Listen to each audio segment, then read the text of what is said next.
आप सबका बहुत बहुत शुक्रिया कि इस गर्मी के मौसम में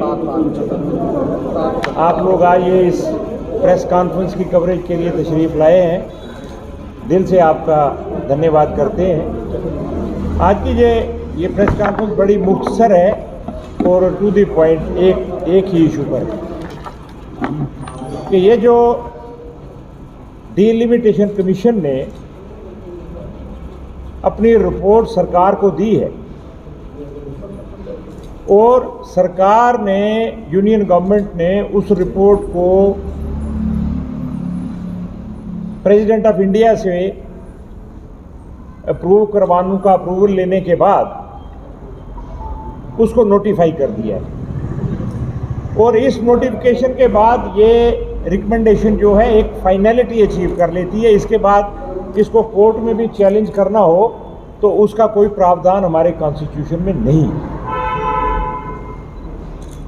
तो ये चूंकि फाइनल हो चुकी है डिलिमिटेशन कमीशन की रिपोर्ट, तो हम डिलिमिटेशन कमीशन के उस हिस्से को, उस पार्ट को वेलकम करना चाहते हैं जिसमें उन्होंने पीओजेके के रेफ्यूजीज की नॉमिनेशन के बारे में रिकमेंड किया है और साथ में कश्मीरी माइग्रेंट्स के लिए भी उन्होंने 2 सीट्स रिकमेंड करने के लिए प्रावधान उसमें रखा है। ये चीज़ जो भारतीय सरकार ने इस रिपोर्ट को चूंकि नोटिफाई कर दिया है तो हम इसको वेलकम करते हैं। डिलिमिटेशन कमीशन ने अपनी रिपोर्ट जो उन्होंने पूरी बनाई है, बाकी की कॉन्स्टिट्यूएंसीज क्या हैं क्या नहीं है वो पॉलिटिकल पार्टीज जाने, लेकिन हम चूंकि जितने सिख समाज जो जम्मू कश्मीर में ज़्यादातर जो है वो सब पीओके के रेफ्यूजीज़ हैं, हम इसको दिल से वेलकम करते हैं और भारत सरकार से ये अपेक्षा करते हैं कि भारत सरकार जो मौजूदा भारत सरकार है वो हमेशा पीओके को लेकर प्रोएक्टिव रही है, उनकी पॉलिसी बड़ी प्रोएक्टिव रही है। तो हम इनसे ये अपेक्षा, ये उम्मीद करते हैं कि ये सरकार जो 24 सीटें कॉन्स्टिट्यूशन में, जो कि बाद में अभी अमेंड भी किया है इन्होंने स्टेट रीऑर्गेनाइजेशन एक्ट 2019 के तहत, जिसमें उन्होंने जम्मू कश्मीर को स्टेट से यूटी में कन्वर्ट किया है साथ में और 370 रिमूव किया है।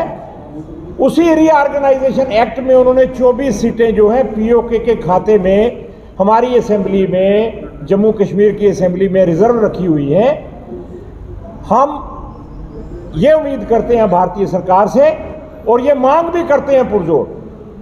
कि उसमें 24 में से 50% सीटें, 12 सीटें कम से कम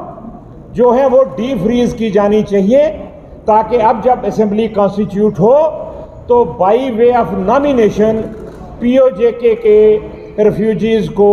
उसमें रिप्रेजेंटेशन, लेजिस्लेटिव पॉलिटिकल रिप्रेजेंटेशन और एम्पावरमेंट होनी चाहिए। 50% of the 24 seats reserved for POK on behalf of POK in the J&K legislature। तो साथ में हम उनसे जो दूसरी मांग कर रहे हैं वो ये है कि ये जो सीट्स पीओजेके के खाते में रिजर्व की जाएंगी और नॉमिनेशन के खाते में रखी जाएंगी, क्योंकि इस सरकार के मौजूदा यूनियन गवर्नमेंट के representatives from time to time तकरीरें भी ये करते रहे हैं कि हमें ये रिजर्वेशन जो है देनी है इनको। तो हम ये मांग करते हैं कि जितने लोग पीओजेके के वहाँ से आए हैं माइग्रेट करके,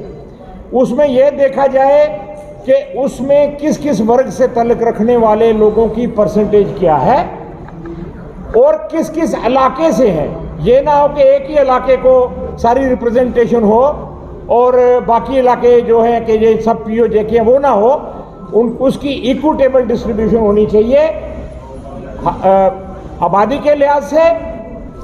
कितनी परसेंटेज किस वर्ग से ताल्लुक़ रखने वाले लोग रिफ्यूजी बन के आए हैं और किस किस इलाके से हैं, तो ये एक डिस्ट्रीब्यूटेड सिस्टम के साथ, इक्विटेबल डिस्ट्रीब्यूशन के साथ ये नॉमिनेशंस जो है पीओजेके की ये की जानी चाहिए। इसके अलावा हम चूंकि वेलकम कर रहे हैं जो इन्होंने कश्मीरी माइग्रेंट्स के लिए 2 सीट्स की रिकमेंडेशन की है इलेक्शन कमीशन ने, तो हम ये मांग करते हैं कि उन 2 में से वो 2 की 2 सीटें जो हैं वो जो भी कश्मीर से माइग्रेंट हैं, चाहे वो कश्मीरी पंडित भाई हैं, चाहे वो सिख हैं या किसी और वर्ग से तल्लुक़ रखने वाले हैं, वो 2 की 2 सीटें जो हैं वो जो भी कश्मीर से माइग्रेंट हैं, चाहे वो कश्मीरी पंडित भाई हैं, चाहे वो सिख हैं या किसी और वर्ग से तल्लुक़ रखने वाले हैं, जो वहाँ से माइग्रेट हुए हैं और जिनका रिकॉर्ड माइग्रेशन का यहाँ मौजूद है, वो किसी भी धर्म से, किसी भी वर्ग से ताल्लुक़ रखने वाले हों। ये नॉमिनेशन उन सब को मद्देनज़र रखते हुए होनी चाहिए। ये सिर्फ सिख माइग्रेंट्स को मिल जाए या